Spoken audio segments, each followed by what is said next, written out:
I'm now going to sum up the most important points Mises makes in the section titled Ends and Means. We've talked about this before. What is an end? According to Mises, an end is the result an actor intends to achieve with his action. And what is a means? Remember that in English, means always ends with an S, even when it's singular. A means is anything the actor subjectively believes will permit him to achieve his end. Bear in mind that both ends and means are always subjective. In what sense? In the sense that the subject involved in the action is the one who discovers the end worthwhile to her and seeks out the means she subjectively believes, that is, from her own particular viewpoint, which will be necessary to accomplish her objective. Now, let's delve into this a bit more. The end, which is what we intend to achieve with our action, can in turn be a means in the context of a more general or broader action. What we're going to do now is look at the relationships between ends and means. An end connected to a concrete action can become a means if we look at this end from the perspective of a broader or more general action. Here's an example we'll all relate to immediately. What are we doing right now? We are involved in a concrete action. What is it? We are attending Professor Huerta de Soto's political economy class, which is scheduled for today, November the 12th, 2009, at 7 o'clock in classroom 109, which is this one. What end are we pursuing with this action? Well, our end is to participate in class, find out its content, learn, take notes, reach the end of the book. In short, to take advantage of the opportunity we have to learn here today. That's our end. What means are we using to achieve it? We're using lots of means. To begin with, an hour of our time. Instead of being here, we could be at home watching a movie, or at a disco with our boyfriend or girlfriend, or just chatting out in the garden. We have other means as well. Who's holding a pencil or a pen? Please hold it up. That's another means. And I don't see anyone naked. Has anyone come to class naked? No, we're all dressed. Another means. You're also using desks to lean on, and paper. There are countless means. And if you notice, the professor is wearing 2 microphones. And there is a mysterious man over there with a camera. Many means are helping us achieve our end, which is to take advantage of this class. Now, if we consider our end in the context of a broader action, our end of taking advantage of this class becomes a means. For example, the end of successfully completing this school year. The school year concludes in June, and to move on to the next year, we must first pass all our subjects, and one of the means of achieving that end is to attend class. Thus we see that what was an end in the context of a narrower or more limited action becomes a means in the broader context of a more general action, which is to successfully complete the school year. And in turn, this end, to successfully complete the school year, becomes a means if we consider that we are at the same time involved in another broader action, which is to obtain our degree. There are students here from 2 different majors. Some are pursuing an undergraduate degree in audiovisual sciences. Others are completing the official master's degree program in Austrian economics. Well, from the perspective of obtaining our undergraduate degree or our master's and getting a job, the end of successfully completing this school year becomes a means. So we see that in light of a broader action, all ends become means. For why do we want to obtain our degree? One end many of you may share is to carve out a professional future for yourselves and make an honest living in the years to come. To accomplish that end, one means is to complete your degree with flying colors. Ladies and gentlemen, I have a practical task for all of you. You can see that each end becomes a means when we view the end from the perspective of a broader action. Well, let's take this to the extreme. I'd like you all to think about what your ultimate end is in light of this logic. Please write 1 page about it and turn it in to me next Monday. Haven't we just said that an end becomes a means in the context of a broader action, which is connected with another more general end, and so on? Well, think about what your ultimate end is. We've seen how an end becomes a means. There is a relationship in the other direction as well, because means can affect a more general end. How many times have we heard the expression, the end does not justify the means? I'll give you a dramatic example. Let's say my end in life is to make the Basque country independent. That's what I subjectively value the most. And as economists, we can't criticize that, because it is the acting subject who determines the ends. Now I look for means. I choose kidnapping, shooting people in the back of the head. Someone might say to me, "Don't be a thug. The end does not justify the means." Is there a conflict here between ends and means? If we just think about it a little, we realize that there is not. There is a conflict between different ends, because the goal of respect for life and liberty is a value in itself, and a very important one. And if we compare it to another end, a political end like gaining the benefits of a supposed independence, etc., what we see is that there is a conflict between ends. When we say the end doesn't justify the means, what we're really doing is concealing a conflict between different ends. And many people might make the following subjective valuation. The independence of the supposed country does not justify taking the life of one single innocent person, for example.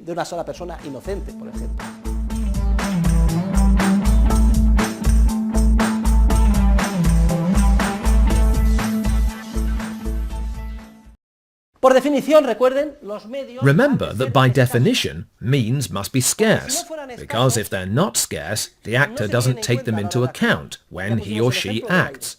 I gave the example of air. We're all breathing the air now, because no one considers the air scarce in relative terms when it comes to attending class this afternoon, which is the action we're all involved in. This is the current historical situation. There is no guarantee that it won't change in the future. Only those goods which the actor subjectively views as scarce become means. And scarcity is a subjective concept, not an objective one. It is something the actor determines.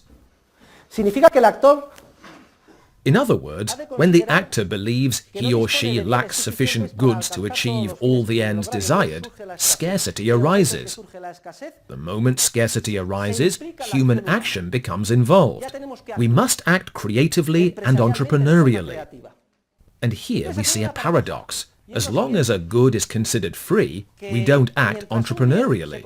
No one here is worried about the air we're breathing. The moment a good becomes scarce, we put all our entrepreneurial creativity into action to try to overcome the scarcity as far as humanly possible. And then, paradoxically, a much greater quantity of that good is produced. During the time of the Altamira caves 30,000 years ago, the vast majority of the resources in Cantabria were free. There was a very sparse population of people, and they lived in caves, though they went out and they had totally free access to the land, the bison. Today, if you fly over Cantabria, you'll see that everything is private property. Everything is divided into plots. Everything is scarce. Nevertheless, there is infinitely greater wealth in terms of the number of inhabitants, goods, services, cows, etc. As soon as a resource which was free becomes scarce, it is essential to bring in entrepreneurial creativity, economic allocation, and property rights. At that moment, problems of scarcity tend to be resolved. If the continental shelves, the sea, schools of fish, etc. start to become scarce, what is imperative is not that the UN go and declare that they are public and must be allocated by administrative law, bureaucrats and governments. If we simply extend private property, the principles of a market economy, and entrepreneurial creativity to those resources, the problems will be solved. When elephants were declared a protected species, they disappeared. They were the victims of poachers. But in those areas or countries where elephants have been privatized, elephant populations are thriving. They are the private property of the tribes in the areas or reserves where they live. The tribes tap this very valuable resource themselves. Basically, they sell the animals to millionaires who pay $25,000 to shoot an elderly elephant on the verge of death.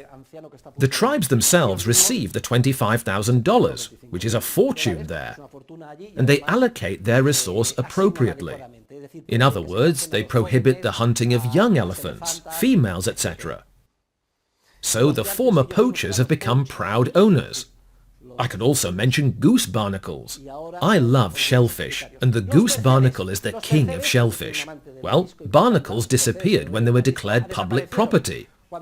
Later, in Galicia, a smart person, maybe someone who had read my books, privatized the coastal rocks. This one for this family, that one for that family. Then every family kept an eye on their own rock and made sure poachers stayed away.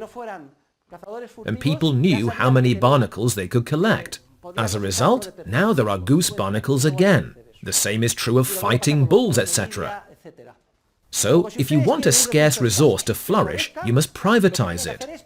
Bring in entrepreneurial creativity and permit its economic allocation. The history of the advancement of mankind and civilization is precisely the history of more and more goods becoming scarce all the time.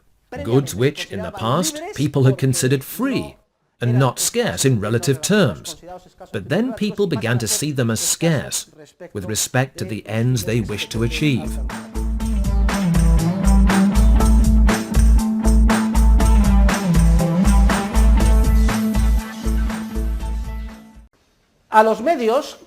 Means, which by definition are scarce, are also called economic goods. There are two main types of economic goods: consumer economic goods, or consumer goods, and higher order economic goods, or factors of production. What are consumer economic goods or consumer goods? They are goods which directly satisfy human needs.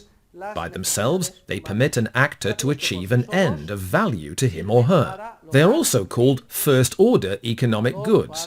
And now I'll explain why. Examples of consumer goods. Well, very easy. An aspirin. My head hurts from so much listening to Professor Huerta de Soto.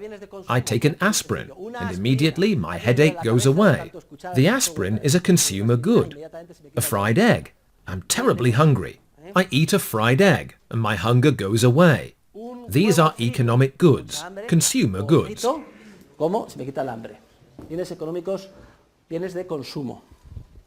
And what are factors of production? Factors of production are economic goods which are therefore scarce and which only indirectly, following a longer or shorter process that takes time and always in connection with other goods, permit the fulfillment of human needs. Notice what a large difference there is between the two types of economic goods. Consumer goods satisfy human needs directly and immediately. In contrast, factors of production always require the additional involvement of other goods and a production process that takes time until they eventually develop into a consumer good. So, higher-order economic goods, or factors of production, only satisfy needs indirectly, if you will, in connection with complementary goods, and following a process that takes time. They are called economic goods of higher order, the second order, the third order, the fourth order, and so on. The higher the order, the further a good is from the final stage of consumption. We are indebted to Carl Menger for this contribution, which we will see has enormous implications when we study the theory of capital. So, let's suppose I'm really hungry and I feel like eating a fried egg. And there it is on a plate before me, all crispy and golden, with the yolk just right and a pinch of salt on top. It makes my mouth water. At the point when I'm about to eat it, the egg is a consumer good. But let's go back to a prior stage. Before I had the fried egg on a plate on the table in my dining room, there was another stage. I had a frying pan with hot olive oil in it, the egg in a little cup, and the salt to my left. Well, those four things, the oil, the frying pan, the egg before it is cracked open, and the salt, are higher order economic goods, goods of the second order. They are only one stage removed from consumption. All I have to do is crack the egg open, drop it into the oil for a moment, take it out, and sprinkle a little salt on top, and I have a consumer good. Note that higher order economic goods require the involvement of other goods. The oil alone is not enough. I need to add the egg and a pinch of salt. A period of time is necessary. several minutes before the egg becomes a consumer good. Right now, we're thinking about economic goods of the second order, like the frying pan, from the stage prior to consumption and closest to it. But we can go further back and imagine a sheet of steel in the corresponding factory, where a machine is going to squash it into the shape of a frying pan. Well, there is a block of steel and a machine that shapes it.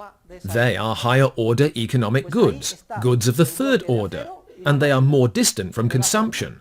Two machines are required to shape the steel, so it can be sold as a frying pan.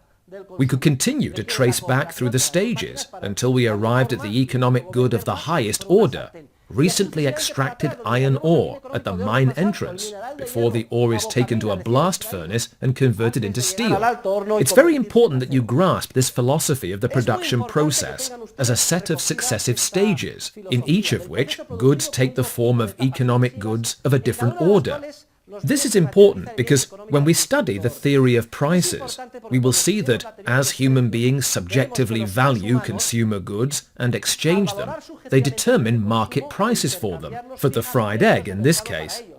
We will also see that the moment they do so, they indirectly determine the price of the steel, the oil, the salt, and the unbroken egg through complex mechanisms, market forces driven by entrepreneurship. In other words, the price, or the valuation, to put it in more general terms, of the factors of production is ultimately determined by the value actors attach to the consumer goods these factors of production help to produce. Therefore, if iron has value, if steel has value, if coal has value, if electricity has value, it is simply because, through different combinations, highly complex processes, and longer or shorter time periods, they eventually develop into consumer goods, which actors value and which do directly satisfy human needs. I'd like to wrap up my comments on this section by mentioning services. Traditionally, services are defined as non-material economic goods.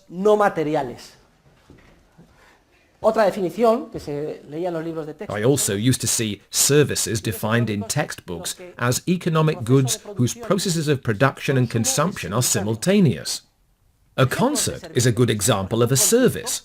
When we attend a concert, we enjoy the music at the same time the musicians are playing it. The music is produced and consumed simultaneously. It is also said that services provide non-material satisfaction. Mainstream textbooks offer the following examples of service: concerts, haircuts, and financial services like life insurance, etc. But if we reflect a little on that classification, which has become accepted in economics, we see that it is arbitrary, that there is no rationale behind it. What is it that actually gives me satisfaction?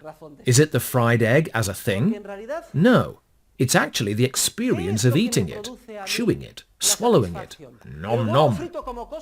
In the end, it's a subjective sensation or feeling, just like with a car.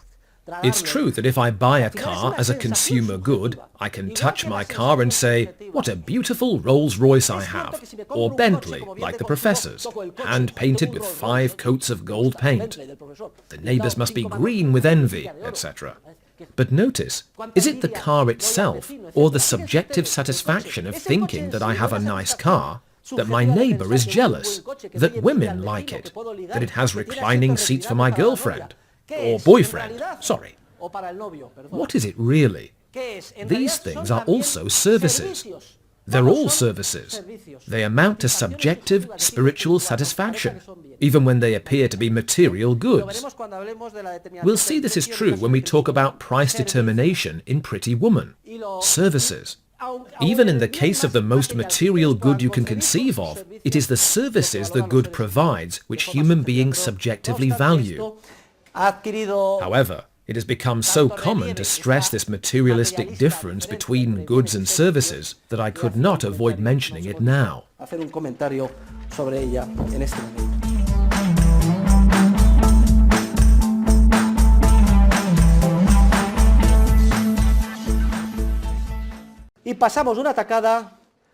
In one fell swoop, we move on to action in the world. Dear students, we will now begin to outline economic laws. We'll start with the most basic ones, the simplest ones. We're going to start with the law of marginal utility. To study this law, we'll imagine an action, but one that does not require the involvement of more than one human being.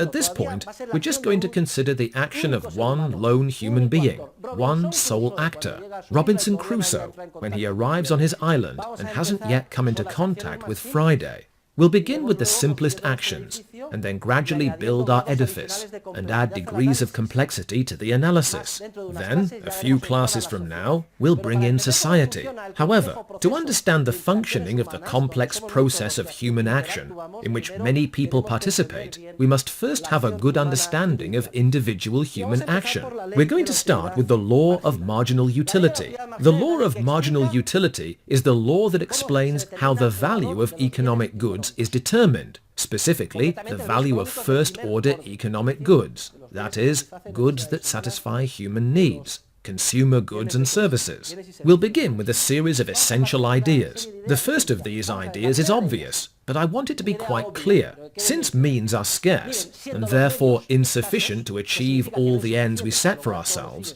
we start by using those scarce means to try to satisfy our most urgent needs, the ends we value most, and then we use the remaining means to satisfy relatively less urgent needs, ends we value less. When human beings act, we either explicitly, or in most cases, tacitly or implicitly build a value scale by which we organize our ends in terms of the value we attach to each in the context of the specific circumstances of time and place in which we're acting. We identify our most important end, our second most important end, and so on. What I'm saying is that because means are scarce, we begin by using them to accomplish the end we value most, and then we apply them to ends we value less. This is an ontological law, for nobody is going to use the scarce means within his reach to achieve ends he values little, while he consciously neglects others he values more. In fact, if anyone claims to be doing such a thing, she's lying, because it is precisely through action that we show what we value. When I act and I summon up the means to achieve an end, I am revealing precisely that the end I most value is the one I am pursuing. This idea is obvious enough. I don't think we need to discuss it further. Now for the second idea that is essential for understanding the law of marginal utility. When we consider the utility of the means, we limit ourselves to what we will call the relevant unit. If you recall, we defined value as the more or less psychically intense appreciation the actor assigns to his end, and we defined utility as the more or less psychically intense appreciation the actor assigns to the means. In fact, the value we place on the means depends precisely on the value we place on the end we think those means can enable us to accomplish. The law of marginal utility tells us how the value of the means is determined, and that's what I'm explaining now. We first made the obvious statement that we initially use scarce means to achieve the ends we value most, and then we apply what remains to ends we value less. And now we're introducing a second concept, which is as follows. When the actor takes utility into account in connection with a specific action, he or she considers only the utility of the relevant unit, the unit of means that is relevant in the context of that action. Therefore, as we discuss the law of marginal utility, we will see that the relevant unit will vary depending on the context of the action we are involved in. For example, take the thirsty cartoon character Forges draws. One of the most typical characters Forges portrays is a man in rags, who for some reason is lying sprawled on the desert sand, dying of thirst. He's dreadfully thirsty, and he's about to expire. The only thing that can save him from dying of dehydration is a glass of water to drink. And then, as if by magic, he miraculously spots 5 glasses of water behind a sand dune. I ask you, in the context of this action, in which the poor thirsty man finds himself in the middle of the desert, would a ton of water be the relevant unit?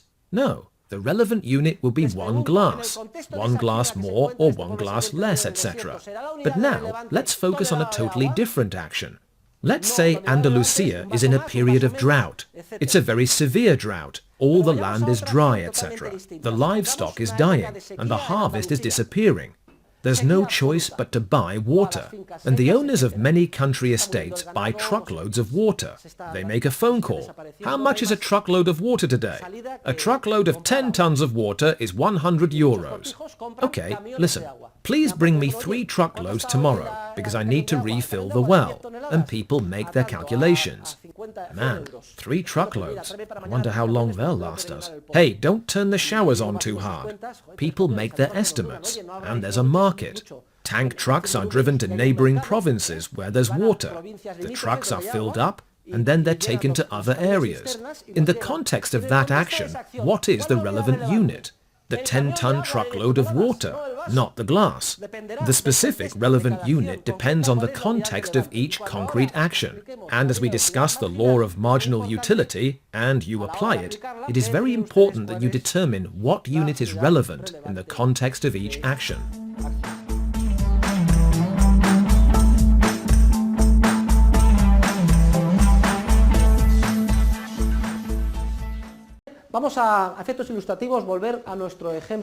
As an illustration, let's go back to our example based on the character Forges draws, the ragged man who's about to die of thirst in the desert.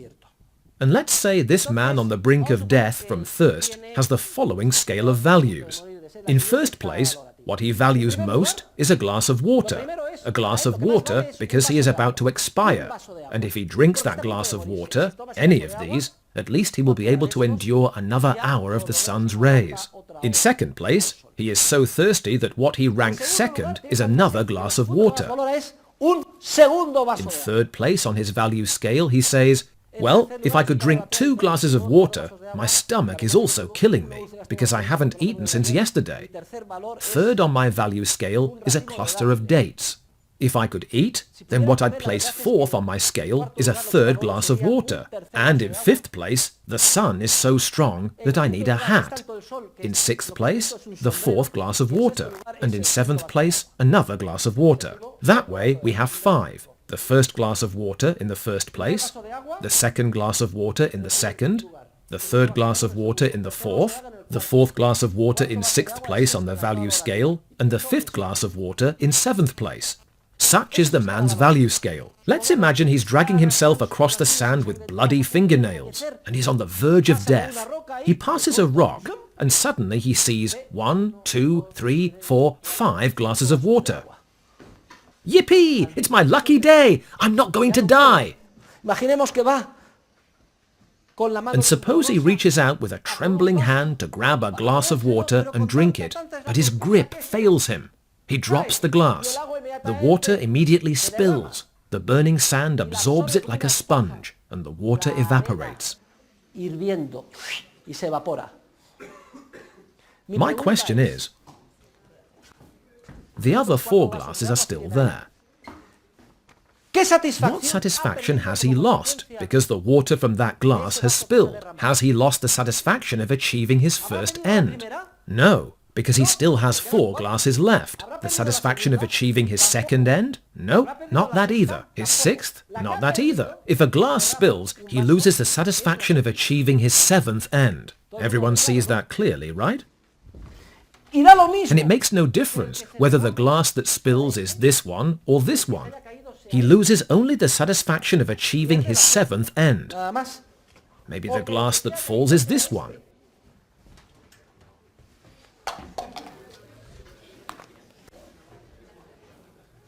This law holds true as long as the actor considers the relevant units fully interchangeable with each other, as they are in our example. So, let's recall the 3 ideas that are essential for understanding marginal utility. First, since means are scarce, we begin by using them to accomplish the ends we value most, and then we apply them to ends we value less. Second, we bring in the concept of the unit of means that is relevant in the context of an action. In this case, the relevant unit is a glass of water. Third, the actor must view the relevant units as fully interchangeable with each other. We have seen that if a glass of water spills, any of the glasses, since the actor subjectively views them as fully interchangeable with each other, the only utility that is lost is the utility that corresponds to the 7th end, the last on the value scale. The very last. We're about ready to understand marginal utility. I'll give you another example. Suppose the thirsty man has 4 glasses of water, which he found behind the rock. Now, suppose I show up with a glass of water. I've spotted him a mile back, dying of thirst, and I say, "You poor devil, I've brought you a glass of water as a gift. Here, take it." Now, instead of 4, you have 5. What utility does the actor gain as a result of the gift? The utility of the first and most valued end on his value scale? No. Nor that of the second, nor this one, nor this one, because he already had 4. He gains the utility that corresponds to the last end on his value scale. Now we are ready to present the law of marginal utility. The law of marginal utility explains how the subjective value of any unit of a good is determined. Any relevant unit the actor views as fully interchangeable in the context of an action. El valor de cualquier unidad de bien aislada. The value of any isolated, relevant unit the actor considers fully interchangeable La utilidad is determined by the utility the last unit of that good provides on the actor's value scale. unidad en su escala valorativa de ese bien.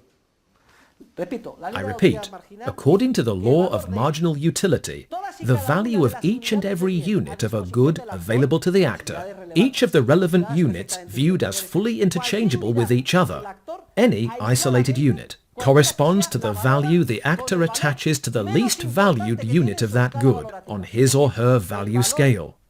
In other words, the value the last available unit enables the actor to obtain. De hecho, utilidad marginal. In fact, the term marginal utility is a translation of the German word Grenznutzen.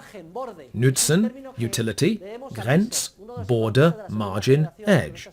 We owe this term to Wieser, a second-generation Austrian economist. In short, the utility of the last units available is what determines the value of each and every one of the isolated units available to the actor. What is any isolated glass of water worth to the actor? Any glass of water considered alone. Is it worth the same as the glass that permits him to achieve his first end? No. It's always worth the same as the glass that permits him to achieve his last end. For if he loses or gains 1 glass, what he loses or gains corresponds to the last end on his value scale. What if he spills 3 glasses? What does he lose? Clearly, he loses the satisfaction of achieving his 7th, his 6th, and his 4th end, but he can still achieve his first 2. It's always the ends at the margin. However, any isolated glass of water, any one of the 5 glasses alone, has the same value for the actor as the last and least valued end he can achieve on his value scale, with the units available to him. And that, dear students, is known as the law of marginal utility.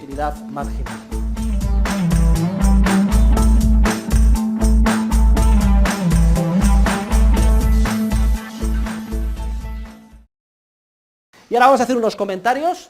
Now I'd like to sum up with a few comments. First, the law of marginal utility is a universally valid law of economic science. There's no sense in contradicting it, it's embedded in the structure of our minds. Any exception you think you may have found to this law actually violates its assumptions. I'll give you an example. I have 6 children. When my first son, Jesus, was born, we were thrilled. How wonderful, etc. 3 years later, my daughter Sonsoles was born, and we were very happy then too. Another 3 years passed, and Sylvia arrived. And we were happy, but perhaps a little less so. After 3 more years, Juan was born, and by that time, my wife was getting a little fed up. Then came Constanza. And actually she had to come next, because in all my classes I was saying that if I had a daughter, I would name her Constanza, since constancy is so important. You'll see what I mean in our last class of the year. Then along came Santiago. We just gave him a kick in the pants. Not another one. Is that not the way it is? Yes, because the more units there are, the lower the value of the last one. Marginal utility always diminishes. As the number of units relevant to the action in my example rises, and what was the other condition? That they be fully interchangeable with each other. As the number of units rises, marginal utility tends to fall. What's wrong with my example of children? Which of the two assumptions is not met? The second one, because children are not fully interchangeable with each other. That's why mums say they're equally happy with all their children. Well, with a few exceptions. Children are not fully interchangeable. But suppose they were fully interchangeable. If I have 5 glasses, 6 glasses, 7 glasses, 8 glasses, any one of them is worth less to me as their number increases. For example, Mrs. Imelda Marcos, the former Philippine First Lady, the wife of the late dictator. There was a revolution, and the people ousted him. And when they got to the presidential palace, they entered the First Lady's suite. And all the papers printed that what struck them most was that she had 500 pairs of shoes in her closet. So, my question is, did Mrs. Imelda Marcos value her shoes highly? I mean, if a cleaning lady had swiped a pair, would Mrs. Marcos have suffered a lot? She would have had 499 pairs left after all. And if someone gave her a pair, did it make her really happy? Marginal utility diminishes. As the number of units rises, any particular unit is valued less and less, as long as the units are fully interchangeable with each other. If this condition is not met, imagine Mrs. Marcos had 500 pairs, but she had the Sunday shoes, or the shoes the dictator gave her on their wedding day, and she valued those more than the others. In that case, the law is not applicable, because the condition that the units be fully interchangeable is not met. Take my closet, for example. If you were to open my closet, you'd see I have 2 sections. About 50 ties in different shades of blue on the right, and another 50 ties in different shades of red on the left. Those are the ones I wear. And since I don't like thinking about it, but I do like things organized, I cycle through them. Every day I automatically put on the tie in front, and afterwards it goes to the end of the line. I wear them in turn. Then in another closet to the right, I have another 30 or 40 ties that have never been worn. Each one is brand new, still in its package. So then Father's Day rolls around, March the 19th. Hey Dad, it's your day. Happy Father's Day, Dad. Look, I bought you a present. A tie. You already know what happens next. I put on a big smile. Oh, thank you. That's just what I wanted. It's not true, of course. I don't value another tie at all, because I already have 150 of them. You get the point, right?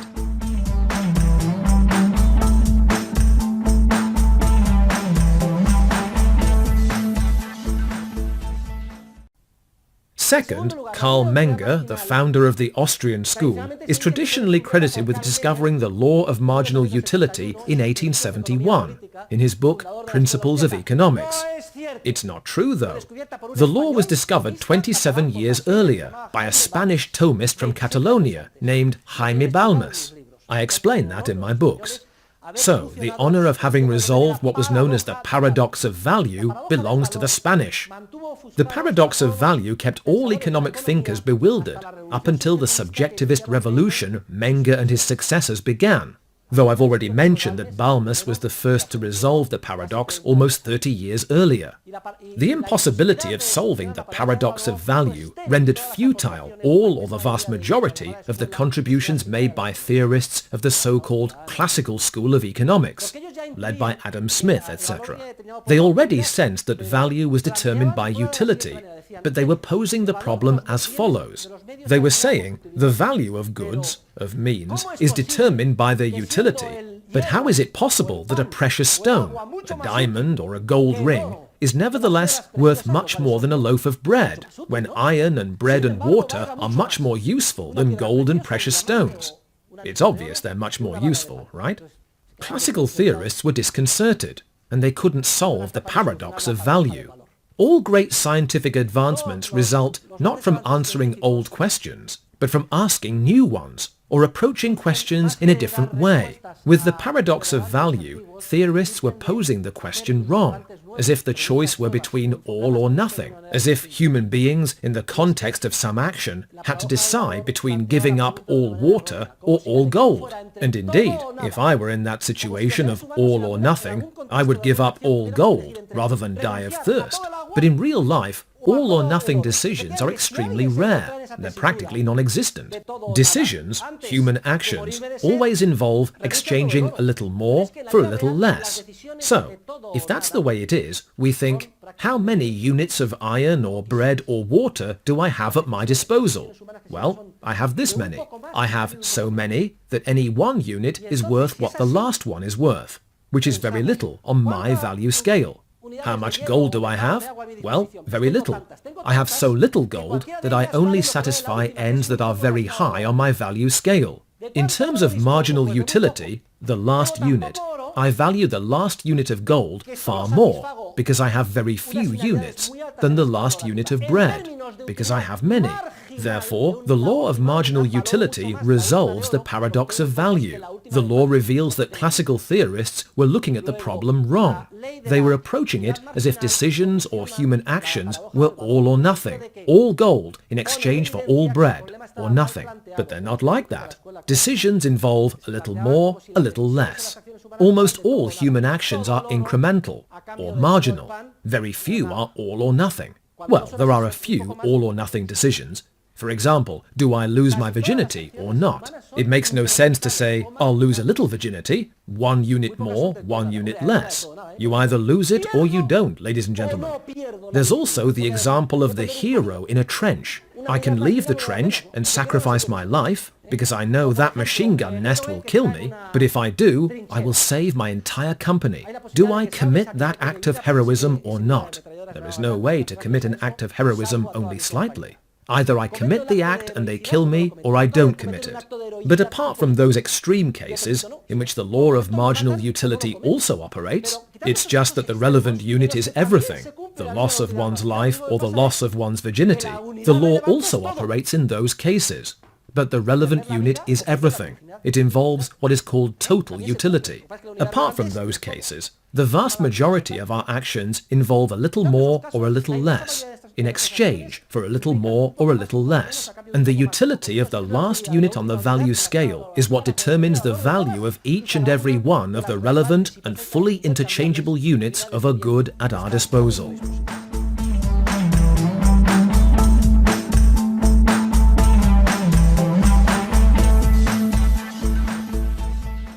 Third, marginal utility has nothing to do with psychology. This is very important. I want it to be quite clear, because when I was a student like you, sitting in a first-year economics class in 1973, I remember the professor came to class one day and said, "Today, I'm going to explain to you the law of marginal utility." And do you know how he explained it? I'm going to reenact it for you exactly right now. He picked up a glass of water and said, "The law of marginal utility is very simple. You're thirsty, right? Yes? Well, drink this first glass of water." Was it satisfying? Good. Drink the second glass. Was it satisfying? Yes, but not as much as the first one, right? Now drink the third. Oh, well, it's a little satisfying, but not so much. Now drink the fourth, the fifth. No, I don't want any more. Now you drink the water. Now the sixth glass. Well, you can all see that utility is decreasing. Then he picked up a piece of chalk and said, "This is what happens with utility. It diminishes." And everyone was convinced, and the course went on from there. Well, fiddlesticks! The law of marginal utility is not something that arises from inner mental sensations, nor is it a law of psychology, nor is it a law of satiety. It is a strictly praxeological law. In other words, it is part of the logic of human action, which has nothing to do with the mental sensation of satiety. It is not an empirical law, as my professor awkwardly tried to present it to me 40 years ago. It's not that I experience that water satisfying my thirst less and less until it even disgusts me and marginal utility becomes negative. No, it is a law that is strictly part of the logic of human action. It is included in the structure of means and ends. Ends being whatever they are, and means means being scarce, the actor begins by using the means to achieve the ends he values most, and then ones he values less, and therefore of the units of means at the actor's disposal, which he considers relevant in the context of his action, and fully interchangeable. Any one unit is worth what the last one on his value scale is worth to him, regardless of satiety, psychological considerations, etc. And this is a universally and apodictically valid law. It applies whenever a human being pursues ends and seeks out means to achieve them.